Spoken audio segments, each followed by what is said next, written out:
সম্মানিত ভিউয়ার্স, আপনারা দেখতে পারতেছেন যে আমরা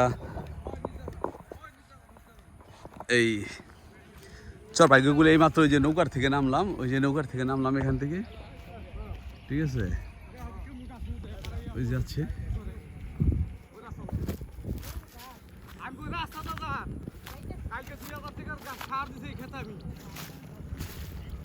ঠিক আছে,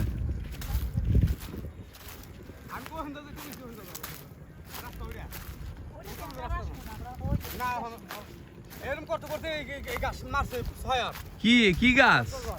হ্যাঁ মুরব্বী, কি গাছ? কি গাছ করতে করতে পারে আমার শেষ করে দিয়েছেন। কালকে 2000 সার যে আমার টাকার কষ্ট আছে।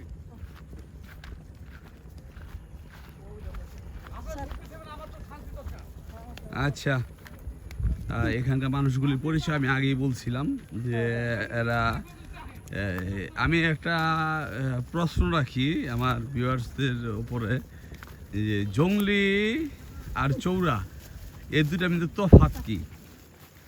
আপনাদেরকে প্রশ্ন, আমি উত্তরটা দিয়ে দিব, কিন্তু আপনাদের ভিতরে বুঝতে থাকেন দাদা যে জংলি আর হইলো চৌরাদের ভিতরে তফাৎটা কি। ঠিক আছে, আপনারা এই উত্তরটা মনে মনে আন্দাজ করতে থাকেন। আমি ভিডিওর শেষের দিকে এই উত্তরটা বলবো আমার মতন করে, আর আপনারাও আপনাদের মতন করে চিন্তা করেন। ঠিক, আমরা এখন আসলাম এই চরে, আমার শেডের দিকে যাচ্ছি। আজকে আরও 3 জন আমার শেডে কাজ করতেছেন, আরও 2 জন সংযোগ করা হয়েছে গোবরের সার সংগ্রহ করার জন্য। সেটার জন্য আমি ওখানে নিযুক্ত করে দিয়ে আসছি, ওদের মতো কাজে ওদেরকে বুঝাই দিয়ে আসছি, আমি এবং আমার ওয়াইফ জুলি আক্তার। আমরা আইসা পড়লাম এখন চরে আইসা পড়লাম। আর ওই পাশে শাইন বাইকে রাখছি, ওনার ফ্রেন্ডকে রেখে আসছি। তা ওনারা আবার ওই সম্ভবত আলতাফ সারেং, সবুজের আব্বা, ওনার সাথে কথা বলতেছেন। ওনারা কিছু জায়গা নেবেন, তা ওনার সাথে আমার সাথে কথা বলছেন, ওনার সাথে কথা বলতেছেন। তো যাই হোক, ওনাদের চাহিদা মোতাবেক ওনারা যার সাথে কথা বলতে পারেন, ঠিক আছে, কথা বলতে থাকেন। আর আমি সেরের দিকে যাচ্ছি। আপাতত সেরে কেউই নাই, 5 জনই আমি নদীর ওই পারে দিয়ে আসছি। আর এখন চলে আসলাম, দেখি একটু মুরগি আনছি, 5 জন মানুষ খাবে, ওদের জন্য একটু খাবারের ব্যবস্থা করতে হবে। খাবারের ব্যবস্থা, এটা কি বুনবেন ভাই? আলু। এখনো আলুর জন্য জমিন প্রস্তুত করা হচ্ছে এখানে। যে বলছিলাম আমি যে আলু, যেটা কিছুক্ষণ আগে এক ভিডিওতে আমি বলছিলাম যে পালের চরে যে 600 বিঘা আলু করার কথা ছিল, তারা এই চরে এসে বসছে। পালের চর থুইয়া তারা এই চর ভাগ্যগুলো এসে বসছে। তারা বিশাল বড় বিভিন্ন জায়গায় এক একটা পলটে প্রায় 40 বিঘা 50 বিঘা করে তারা আলুর জন্য, এই যে দেখতেছেন আমার ডাইনে বামে, ঠিক আছে, ডানে বামে 40 বিঘা, সামনে আর একটা বিশাল বড় আছে, ঠিক আছে, 40 বিঘা 50 বিঘা করে এক একটা ধাপে ধাপে তারা জমিন নিয়ে তারা আলু চাষের জন্য প্রস্তুতি নিতেছেন। আমিও টুকটাক করার চিন্তা করছিলাম, দেখলাম আলুর বীজের দাম অনেক বেশি। আর যারা নাকি প্রফেশনাল তারা তো মনে করেন বীজ আগেই সংগ্রহ করে রেখে দিচ্ছেন, ঠিক আছে। তো আমি দেখি আগামীতে আমার চিন্তা ভাবনা, আগামী বছর আমি চেষ্টা করব রসুন আর আলু আগামী বছর। এই বছর তো আমার ঝাড় জঙ্গল ভাঙতেই আমার সময় চলে গেল গা, ঠিক আছে, ঝাড় জঙ্গল ভাঙতেই সময় চলে গেল।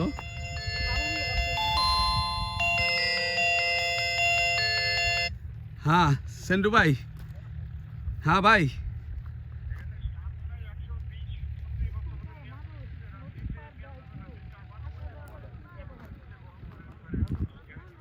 আমি বলি আপনি ওই পাশ থেকে কাটছেন তো, আবার এই পাশের থেকে কাটেন,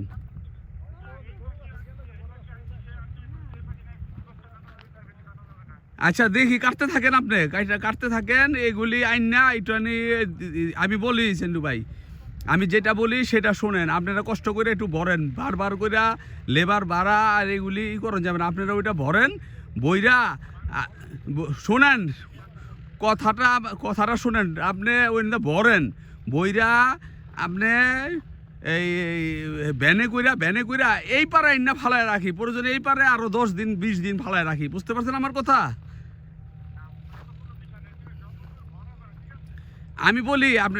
আমি বলি 200 বস্তা দিয়েছি না, আপনি 200 বস্তা টার্গেট করে ভরতে থাকেন বইরা, এই পারে আইনা ফালা রাখি, 20 দিন পরে সেটা লই আমু। বুঝতে পারছেন?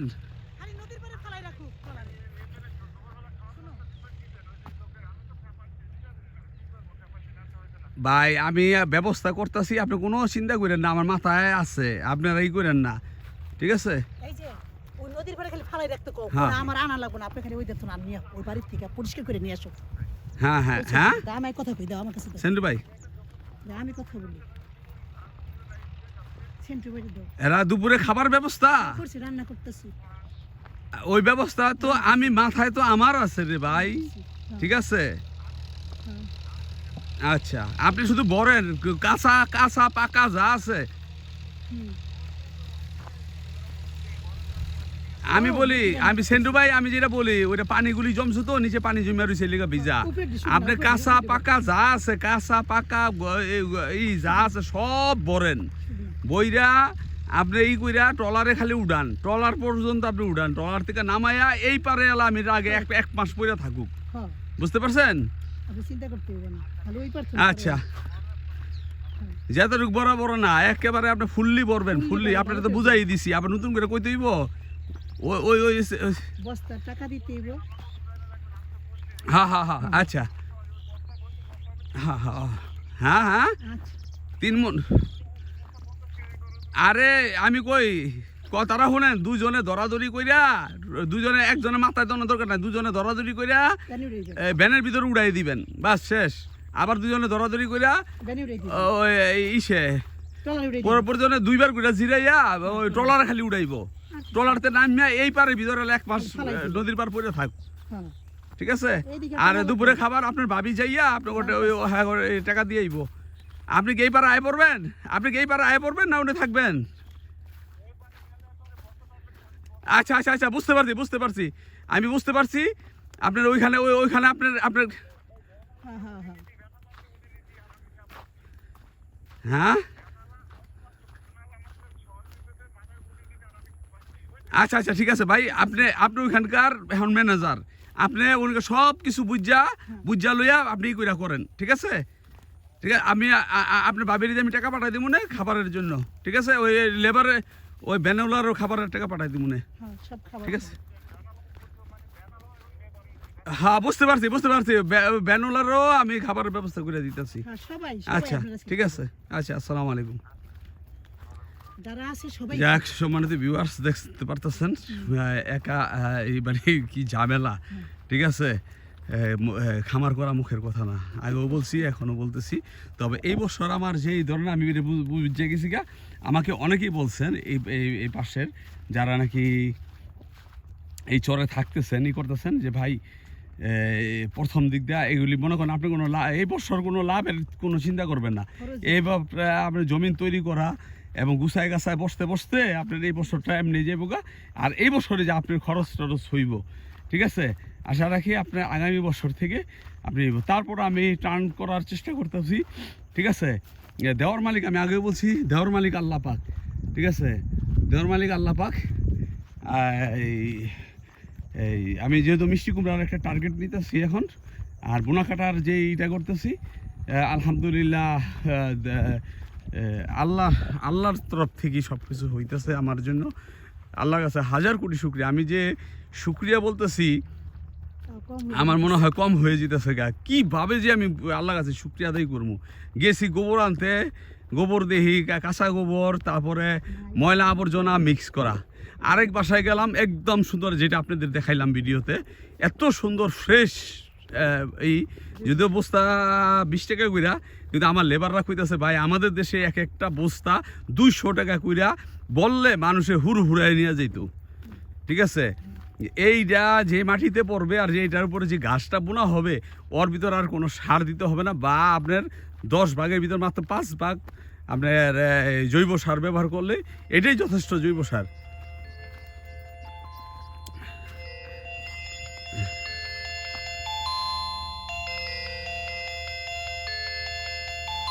হ্যাঁ আহমেদ ভাই, জি ভাই, ওয়ালাইকুম আসসালাম, জি ভাই। হ্যাঁ এই তো আছি আলহামদুলিল্লাহ। এই তো ভাই একটা ভেজাল সাইরা এই গোবরের ইরা এই গোবর সারের ব্যাপারটা কইরা দিয়া লেবার লাগাইয়া দিয়া এই যে এখন একটু শেডের দিকে যেতেছি, লেবারগুলোর খাবারের একটু ব্যবস্থা করে ওদের খাবারের ব্যবস্থাটা কইরা দিয়া এই করতেছি। আপনারা আমি টাকাটা পাঠাই দিব। আর আর আরেকটা জিনিস, এই নার্সারিটা কি আপনার না, বাগানটা?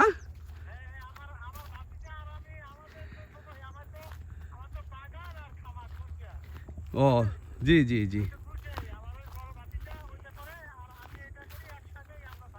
ও না, আবার বললেন যে বাগানটা তো অনেক দূরে, এই কারণে আমি বললাম। ঠিক আছে, জি জি জি জি। ও আমি একটা ভিডিও করতেছি, ভিডিওর ভিতরে একটু দাঁড়ান আহমেদ ভাই। হ্যাঁ হ্যালো, জি জি, আমি লাউড করে দিছি, আপনার কথাটা ভিডিওতে আসবে। যে আমি ওই যে বলকুল সুন্দরী, ভারত সুন্দরী, কাশ্মীর সুন্দরী, বড়ই যাত্রা, এই যে আমি ইসের থেকে আহমেদ ভাইয়ের থেকে নিতেছি। আপনারা সম্মানিত ভিউয়ার্স, আপনারা ইউটিউবে সার্চ দিলে আহমেদ ভাইয়ের খামারের, আপনার খামারটার নাম জানি কি? বা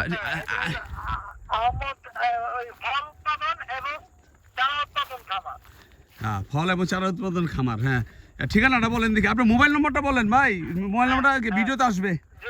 01780144484। আচ্ছা ঠিক আছে, হ্যাঁ ভিডিওতেই আছে। আর যাই হোক, আহমেদ ভাইয়ের লোক আমার লোকে অনেক দিন ধরেই কথা হইতেছিল। এখন দাম দরজের ব্যাপারটা উনি আমাকে অনেকটা ছাড় দিচ্ছেন। এখন আপনারাও যদি ওইভাবে আহমেদ ভাইয়ের সাথে খাতির কইরা বা পরিচয় কইরা নিতে পারেন, তাহলে আপনারাও আমার চেয়ে বেশি ছাড় পেতে পারেন, কি? আচ্ছা যাই হোক, আহমেদ ভাইয়ের আমি রিং দিলেই, এই 6 মাস আগে তাকে রিং দিছি, 6 মাস পরে রিং দিছি, উনি আমাকে বলতেছেন পদ্মার চরু খামার ভাই, আপনার এই পদ্মাতে আপনার খামার, ঠিক আছে? তাই বললাম যাক, আমাকে মনে রাখছেন, যাই হোক আলহামদুলিল্লাহ। ঠিক আছে আহমেদ ভাই, আমি চরে হাঁটতেছি, আপনার বাবিরে দিয়ে আমি আবার ওই পারে যেতেছি, তখন আমি এই টাকাটা আমি পাঠাই দিতেছি। আর মালটা কবে পাঠাই দিবেন? হ্যাঁ, আপনি ইনশাআল্লাহ পাইলে আমি মাল বুক করবো, তারপরে দিন ইনশাআল্লাহ পাঠাবো। আচ্ছা আচ্ছা ঠিক আছে, ধন্যবাদ ভাই। আচ্ছা, আসসালামু আলাইকুম। ধন্যবাদ। আপনারা আহমেদ ভাইয়ের কথা শুনলেন, যে বলকুল সুন্দরী, ভারত সুন্দরী, বড়ই, কাশ্মীর সুন্দরী, এই বড়ইটা আমি রোপণ করব প্রায় 5 বিঘা বা 3 বিঘার ভিতরে। মোট কথা 2000 অর্ডার দিছি। আপনার বলকুল সুন্দরী দিছি 1000, তারপরে দিছি ভারত সুন্দরী দিছি হলো 700, আর 300 দিছি আপনার কাশ্মীর সুন্দরী, ঠিক আছে? তাই এখন চাইছিলাম 50-50 দিতে, কাশ্মীর আর আমি জানি না কোনটার কি কোয়ালিটি। তারপরও যেহেতু ভারত সুন্দরীটা হচ্ছিল আগাম শব্দটা শুনি না, আমি ওইটাকে 700-তে নিয়ে গেছি। 500 দিতে চাইছিলাম, ওটাকে আমি 700-তে রূপান্তরিত করছি, আগাম শব্দটা শুনি না। জানি না ভুল হইল কি না আমার। তারপরও আপনাদের কমেন্টস একটু জানাইবেন আমাকে যে কোনটা হইলে আসলে ভালো হইতো। এই 3টা বড়ির ভিতরে কোনটা সবচেয়ে ভালো আপনারা আমাকে জানাবেন। ওই যে আমার শেডটা আপনারা দেখতে পারতেছেন, ওই যে আমার শেডটা ওইখানে, সম্মানিত ভিউয়ার্স,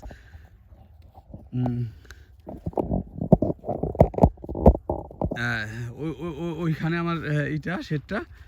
আর কোন বড়িটা ভালো, ঠিক আছে, আমাকে অবশ্যই আপনারা জানাবেন।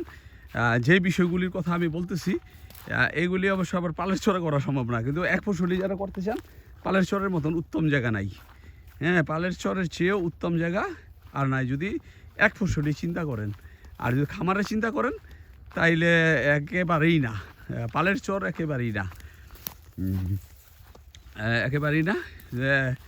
আর এখানে এখন বিভিন্ন খামারিরা আসার কারণে আর সম্ভবত আমি জানা মতে সালমান এফ রহমান এই চরটাকে উনি সরকারি অর্পিত সম্পত্তি করে মানে লিজ নিয়ে উনি এই চরটাকে সম্পূর্ণরূপে নিয়ে যেতে চাইছিল, যে কারণে উনি এই আওয়ামী লীগের পতন হওয়ার পরে মানুষে সতর্ক হয়ে গেছে। এখন বহিরাগত কাউকে এখন আর বিশ্বাস করেন না, বহিরাগতদের কোনো এখনই নাই।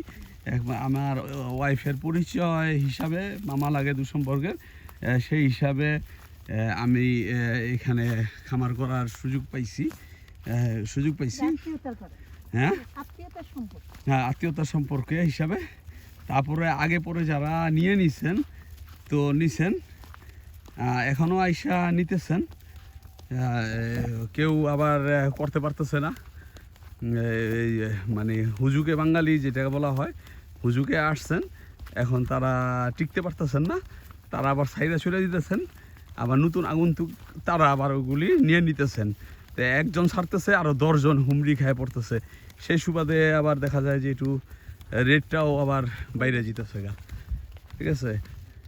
তো যাই হোক, আপনারা দেখেন আমরা সেটার দিকে যাচ্ছি। সম্মানিত ভিউয়ার্স, আমরা খুব কাছাকাছি চলে যেতেছি। হ্যাঁ, এখান দিয়ে হ্যাঁ যাও, ঠিক আছে। এটা হলো ভুট্টা ক্ষেত, ওই যে আমার নামাটার ওইখান থেকে আগামীতে ইনশাল্লাহ আমি করবো, দোয়া রাখবেন, আমি যেন পাই, দোয়া করবেন। আর এটা আরেকটা কথা না বললেই না, আমি যার থেকে জমিটা নিয়েছি নুরু মামা, উনি অত্যন্ত ভদ্র মানুষ। এই ভাগ্যকুলের ভিতরে যদি একজন ভদ্র মানুষ থাকে আমি দেখছি, অত্যন্ত জেন্টাল, অত্যন্ত ভাষা প্রকাশ নাই। এবং উনি একটা পিতৃত্বের পরিচয় দিয়েছেন, আমি মানে গর্বিত আমি, ঠিক আছে। যে উনার সাথে দেখা হয়েছিল, আমাকে বললো, জামাই আমি তোমাকে নিয়ে চিন্তা করি যে তুমি যে লক্ষ লক্ষ টাকা ঢালতেছ, এই টাকাটা তুমি উঠায় নিয়ে যেতে পারবা কি না, আমি তোমাকে নিয়ে অত্যন্ত চিন্তিত। দেখেন পিতৃতুল্য একটা কথা বলছেন, আমার হৃদয়টা ভরে গেছে এই কথাটা। তিনি তারপর আমি বলছি, মামা আমার নিচের জমিটা লাগবে। তো বলছে তুমি আগে উপরে সফলতা দেখাও, তারপর আমি তোমাকে নিচের জমিটা দেব। তো নিচের জমিটা পাইতে হইলে আমাকে উপরে সফলতা দেখাইতে হইব, অর্থাৎ এটা আমার প্রতি একটা চ্যালেঞ্জ ছুড়ে দিয়েছেন, মানে একটা চ্যালেঞ্জ।